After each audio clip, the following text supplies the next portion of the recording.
Hey everyone, and welcome back. Today, we're going to be taking a deep dive into something pretty cool, something called MPL404.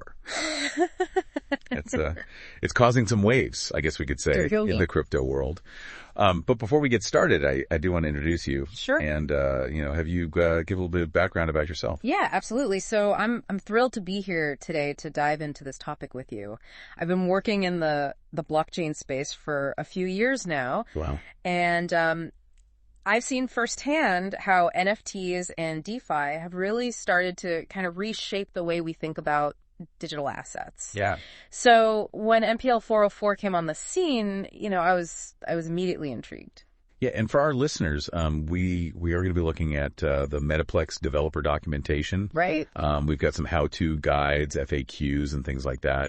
A lot of good resources out there. Yeah. Yeah. So we're going to be looking at all of that stuff and kind of explaining it to you today. Exactly. Yeah. We're going to demystify this whole MPL404 thing so that everybody can understand what it's about, how it works, and what the potential is.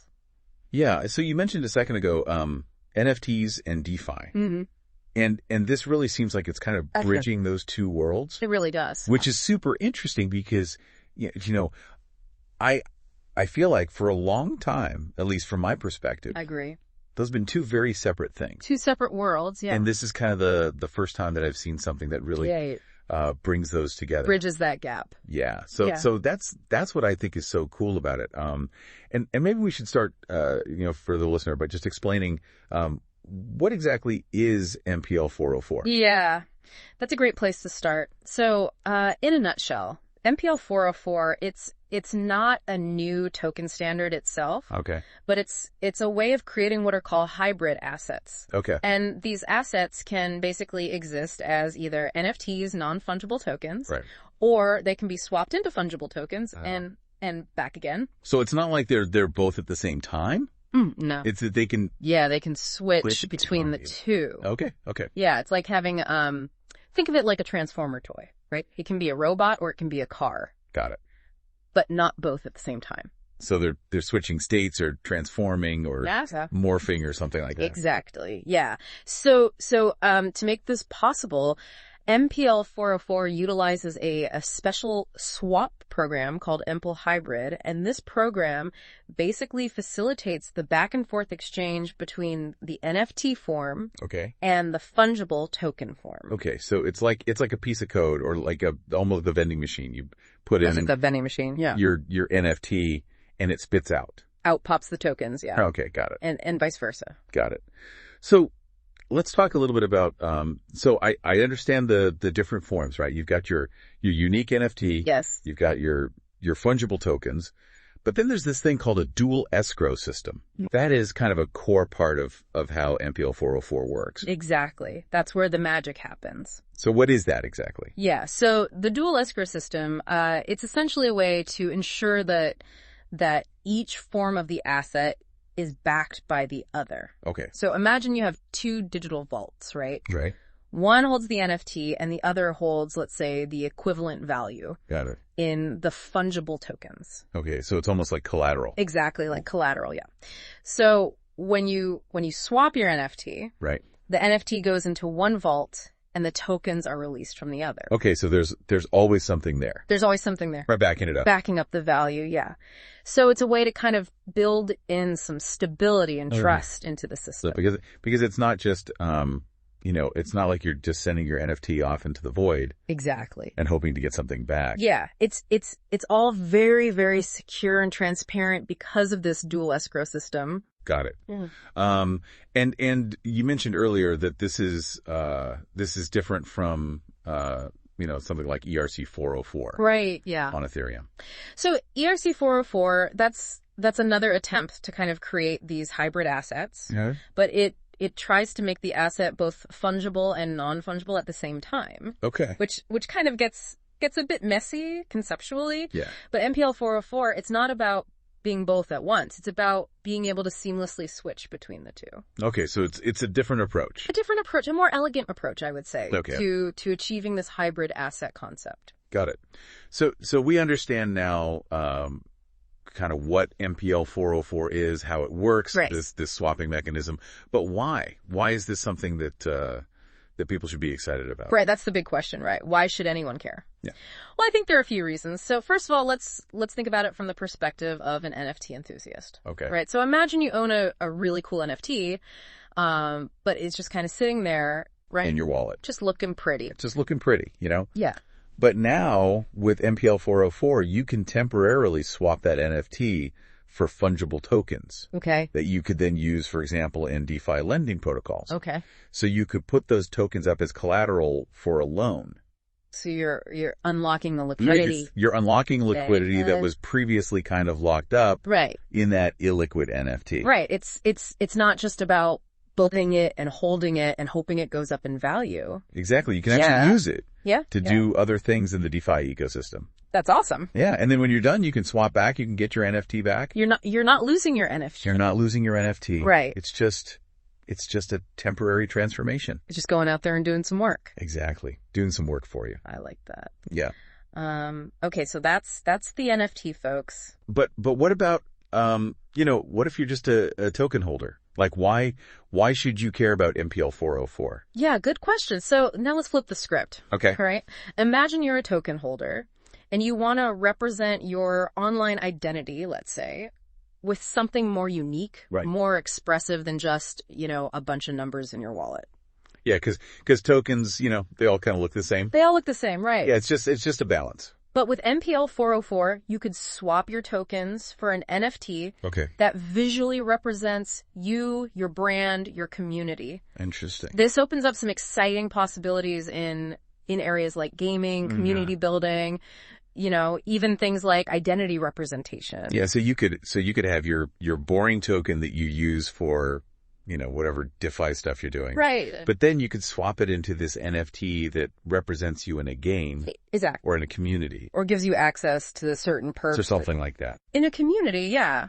The possibilities are really quite endless. Wow. That's really cool. Okay, so we've talked about kind of the two different perspectives. Yes. But there's one thing that I'm particularly curious about, and that is the reroll factor. Ah, yes. The reroll factor, that's where things get really interesting. What is that exactly? So when you swap your tokens back for an NFT, remember we talked about that? Yeah. So when you do that, the NFT's metadata, and by metadata, I mean things like its appearance, its traits, its attributes. Okay. Those can actually change. Right. So you don't know exactly what you're going to get. Like a mystery box. It's like a digital mystery box. Okay. Yeah. It's like rolling the dice on your NFT's characteristics. So every time you swap, you might get a different looking NFT. You might get a different looking NFT. You might get one with different traits. Wow. Yeah. So it adds this element of gamification and collectability to the whole process. So like for creators, this must be like a really cool tool, right? Absolutely. For creators, this opens up a whole new world of possibilities. Because it's not just, they don't just create the NFT and that's it. It's like they're creating this evolving thing. Exactly. It's like creating a living, breathing collection. That's cool. That can evolve over time. Yeah. Wow. So I'm assuming there's some technical challenges there. Right? Oh yeah, definitely. Like how do you make that work? Yeah. So to make the reroll feature truly random, you need a massive amount of potential metadata. Okay. The documentation suggests something like 250,000 variations. Oh wow. That make it really unpredictable. Okay, so creators need to think about this. They need to plan ahead. Yeah. They need to have a lot of different variations of traits and appearances ready to go. Because otherwise it's going to be if they only have 10, then it's going to be pretty obvious. It's going to get repetitive. Yeah. That you're going to get. Yeah. Okay, so that's a lot to think about for creators. Definitely. It's a lot to think about. So now that we've kind of gotten a basic understanding of what MPL404 is and what some of the cool features are. Yeah. I think I want to get into the technical nitty gritty. Let's get technical. Yeah. Like how does this actually work? All right. Let's dive in. Yeah. So if we're thinking about let's say we're a creator, we're launching a project. Okay. What are some of the things we need to do to get started with MPL404? Yeah, that's a great question. So first things first, you need to have both your NFTs. Okay. And the fungible tokens that they'll be swapped with, you need to have those ready to go. Okay, so you need to have both sides of the equation. Both sides of the equation. Figured out Right from the start. Okay, got it. So then, are there any Are there any tools or resources that Metaplex provides to help creators with this process? Because I'm imagining it's not just a simple, Oh, no. like, click a button and it's done kind of thing. It's not drag and drop, no. Yeah. So luckily, Metaplex has really thought this through, and they provide some great tools to help. Okay, good. So there's something called Metaplex Core, Okay. and then there's also the token metadata program. Got it. And these are kind of like your trusty toolkit Oh. for building with MPL-404. Okay, so these will help us kind of manage the NFTs, Manage the NFTs, manage the tokens, set up the swapping. set up the swapping mechanism. Okay, cool. Yeah.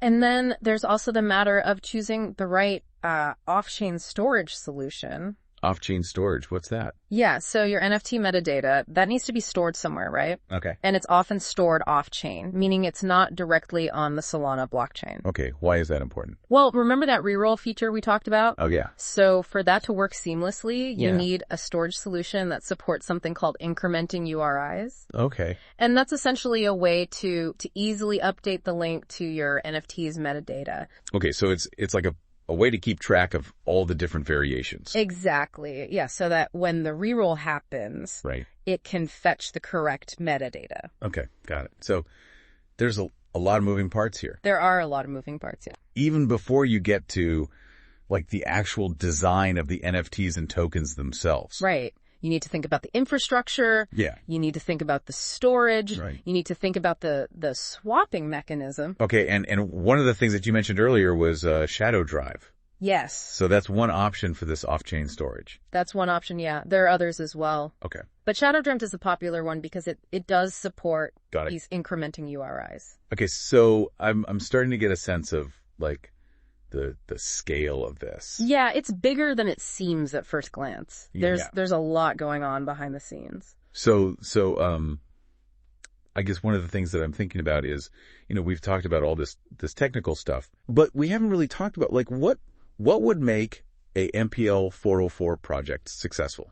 Like what are the things that creators need to think about in terms of, not just the tech, but like the community, the economics, all that kind of stuff. That's a great point. It's not just about the tech. Right. It's about creating a sustainable and engaging experience for the community. Because if nobody's using it, then what's the point? Yeah, exactly. Yeah. So creators need to think about things like, swap fees. Okay. How much are they going to charge for people to swap back and forth?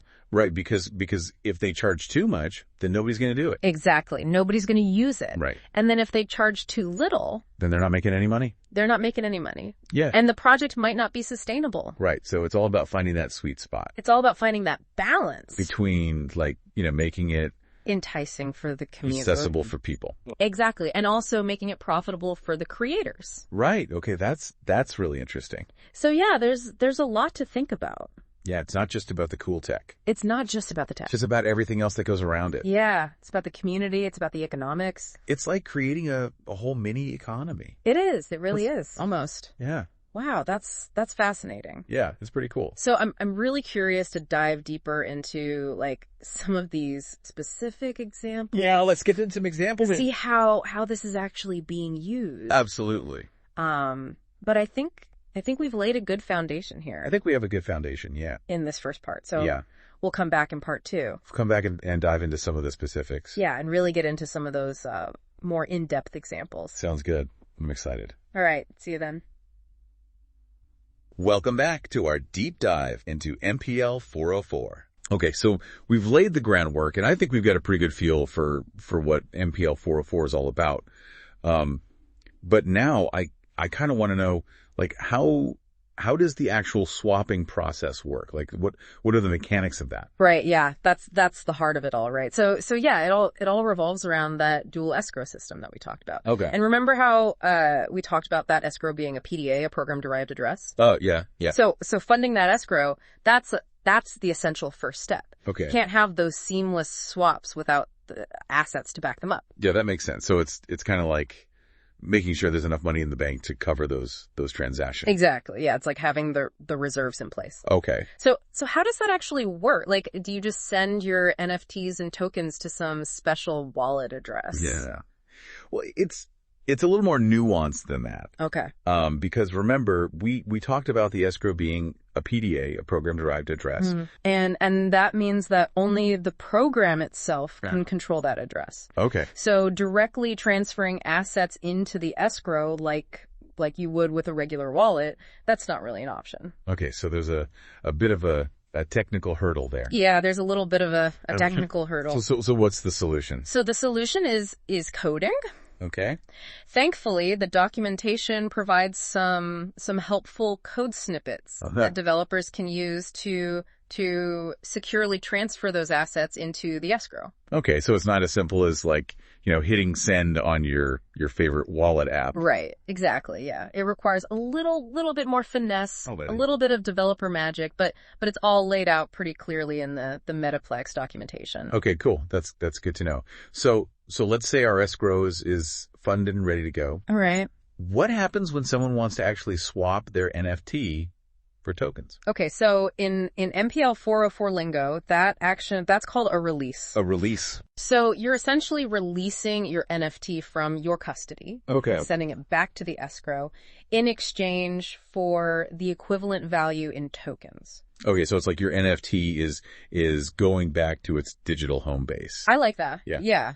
Where it can be, it can be transformed back into those fungible tokens. Okay, cool. Yeah. So now on the flip side, when you want to swap your tokens back for an NFT, okay, that's called a capture. A capture. Okay. Yeah, so it's like you're snatching up an NFT from the escrow. Okay. Using your tokens as the key. I like that, capture. Yeah. It's a good word for it. It is, yeah. And remember that reroll factor that we talked about. Oh, yes. That comes into play during the capture process. Right, exactly.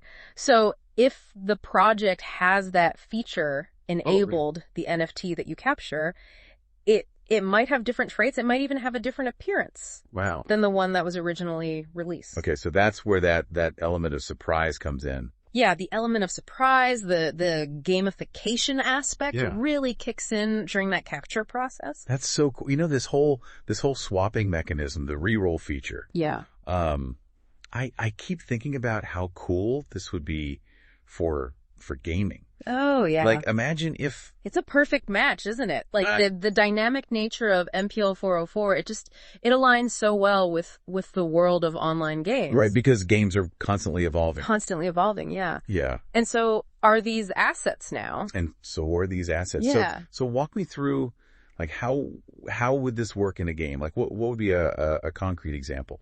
Okay, so imagine you're playing a game. Okay. And you're earning tokens through gameplay, right? Okay. And then you can use those tokens to capture NFTs that represent unique characters in the game or items or even virtual real estate. Oh, wow. Right? Yeah. And then because of the reroll feature, those assets could be constantly evolving. Okay. Offering players new possibilities. Right. Incentives to keep playing. So it's not just about, grinding for tokens to buy a static item. It's like you're grinding for tokens to buy a chance. Yeah. To get something even better. To get something better or different. Exactly. Yeah. So it adds this whole new layer of depth and engagement. Yeah. I love that. I think, yeah. I think it's going to be huge for gaming. I think so too. Yeah. Yeah, it's really cool. Okay, so I get that, but like, how do we actually make this happen? Like, what's the technical side of actually making these swaps happen in a game? Yeah. So thankfully, Metaplex has made it fairly straightforward with their MPL-Hybrid JavaScript SDK. Okay. So this is something you'd say that our developer listeners always appreciate when because you use tools. Easy to use tool, yeah. Exactly. So this SDK is built on the UMI framework, which is known for its kind of lightweight and flexible approach to interacting with the Solana blockchain. Okay, cool. So I'm not a developer myself, but I appreciate when there are clear instructions and tools to kind of guide you through the process. Yeah, it's all about simplifying things, right? And making it easier for developers to focus on building those awesome experiences rather than getting bogged down in the technical complexity. Right. So for developers out there who are intrigued by this, who are, excited about the potential of MPL404. Yeah.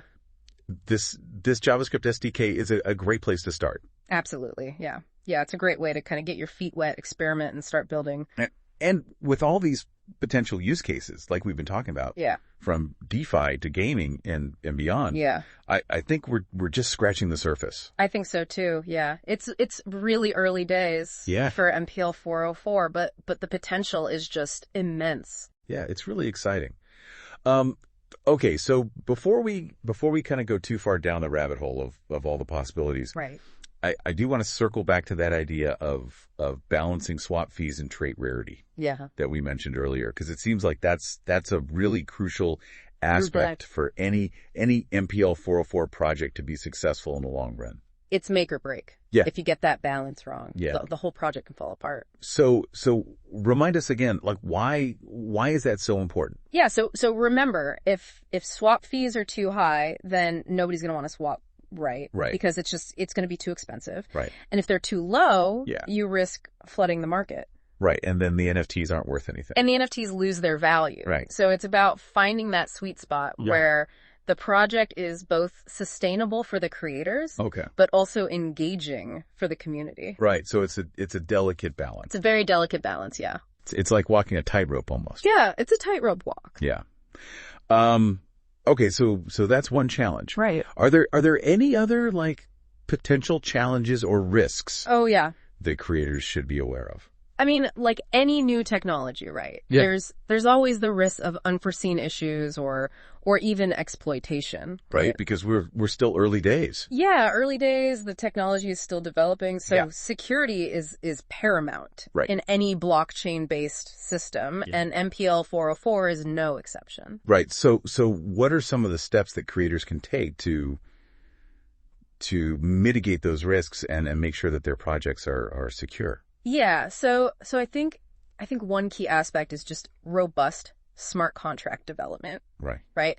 The code that governs the entire swapping process, Right. that needs to be thoroughly audited, Okay. tested, Make sure there are no loopholes. to make sure there are no vulnerabilities. Exactly. And beyond the technical aspects, there's also the need for transparent Okay. and responsible governance. So what does that look like in the context of MPL 404? Yeah, so that means having clear guidelines Okay. for how decisions are made, Okay. how funds are managed, Okay. and how the community can participate in shaping the project's direction. Okay. So it's about building trust Building trust, yeah. and accountability, Yeah. both within the development team And in the team and within the wider community. and with the community. Okay. So it's not just about the tech. It's not just about the tech. It's about the people. Is that? It's about the people. Okay. And you mentioned earlier, Yeah. Education. Yes. And how that's a crucial part of all of this. Absolutely, yeah. So why is that so important? Well, as with any new technology, right? That There's a learning curve for both creators and users, and it's important to empower people with the knowledge they need to understand how MPL 404 works, Okay. to understand the potential risks, So they don't get scammed so they don't get scammed. or fall for any kind of, shady stuff. Yeah, exactly. Because as with anything new and exciting, there's always the risk of misinformation or scams, Especially in the crypto space, especially in the crypto space. where things move so fast. Yeah, things move so fast. There's a lot of hype. Yeah. It's easy to get caught up in the excitement and not really do your due diligence. Yeah. So education is really key here. Absolutely, yeah. Okay. So I think we've covered a lot of ground in this part. We have, yeah. From the technical details of swapping Right. to the broader considerations of security, governance, and education. The whole ecosystem. Yeah, it's been a really comprehensive look. It has, yeah. But I think the real excitement lies in what all of this means for the future. Absolutely. That's the big question, right? Yeah. What does this unlock? So in our final part, we're going to shift our focus to exploring those exciting possibilities Yeah, let's get to the fun stuff. and what MPL 404 could mean for the world of NFTs, DeFi, gaming, And beyond. and beyond. So stay tuned. We'll be right back. Welcome back to the Deep Dive.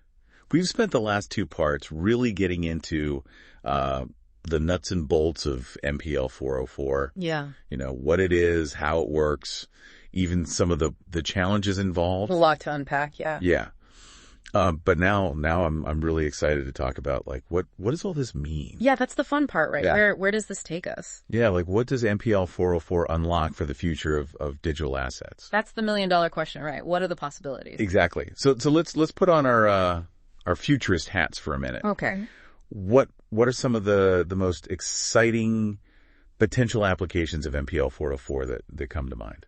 Well, one that really stands out to me is the potential to finally bridge that gap between NFTs and DeFi. Okay. These two worlds they've often felt very separate, haven't they? Yeah, you're right. It's like they've been operating in parallel universes. You've got, your NFT collectors over here, right, your DeFi enthusiasts over here. Right, yeah. And they don't really talk to each other. But with MPL-404, those lines start to blur a little bit. Okay. Imagine, for example, owning an NFT that you could seamlessly use as collateral for a loan on a DeFi platform, or even stake it to earn rewards. Okay, so it's not just about owning a cool JPEG anymore. Right. It's your NFP actually becomes like a dynamic asset. A tool. Yeah. Yeah, that you can use in the real world, or at least in the digital world. That's awesome. And on the flip side, think about how DeFi could benefit from the creativity and uniqueness of NFTs. Right. I'm trying to wrap my head around that. Like, what would that look like? So imagine things like representing financial products as NFTs or investments as NFTs. Interesting. Maybe even using the reroll feature to create some kind of like evolving return mechanism. Whoa. So your investment could like change over time. Exactly. Yeah. Yeah. So it injects this whole new level of personalization and engagement into DeFi, which can sometimes feel very technical. Yeah. Impersonal. This makes it a little bit more fun. It does, yeah. A little bit more human. Yeah, I like that. Yeah. Okay, so another area that I'm personally really excited about is gaming. Yeah. We touched on this earlier, but I think it's worth like diving a bit deeper. It's a match made in heaven, isn't it? Yeah. MPL-404 and gaming. Yeah, because like we said, games are constantly evolving. Right. And now these assets can evolve with them. Exactly. So let's paint a picture here. Imagine a game where you earn tokens through gameplay. Yeah. Right? Pretty standard stuff. Yeah. But now you can use those tokens to capture NFTs. Okay. That represent, unique characters, items, maybe even virtual real estate. In the game. And then those items could change, could evolve. Exactly, thanks to the reroll. Because of the reroll. Yeah. So it's not just like you're grinding for tokens to buy a sword. It's always going to be the same sword. A static sword. Yeah. Yeah. It's like it could evolve into something completely different. Something more powerful. Yeah. Something rarer. It adds a whole other layer to the game. A whole other dimension, yeah. Okay, so beyond gaming and DeFi. Yeah. Are there any other like interesting applications that you're thinking about? Yeah, there's some really interesting implications for things like fractional ownership. And crowdfunding. Okay, so how would that work? So imagine using MPL-404 to represent, let's say, shares in a valuable piece of art, or a rare collectible, or even real world assets like real estate. So you could essentially tokenize those assets. Exactly. And then allow anyone to invest in a fraction of them. Exactly. Regardless of how much money they have. Yeah, you're democratizing access to investments that were previously only available to the super wealthy. So it's like a new way of thinking about ownership. It really is. Yeah. And invest. And it creates liquidity. Yeah. For asset owners who might not want to sell their entire holdings. Right. So if you own a really expensive piece of art, you don't have to sell the whole thing. You can sell a piece of it. Yeah. And still retain some ownership. That's really cool. Yeah. So, okay, we've painted a pretty optimistic picture. Of the future with MPL-404.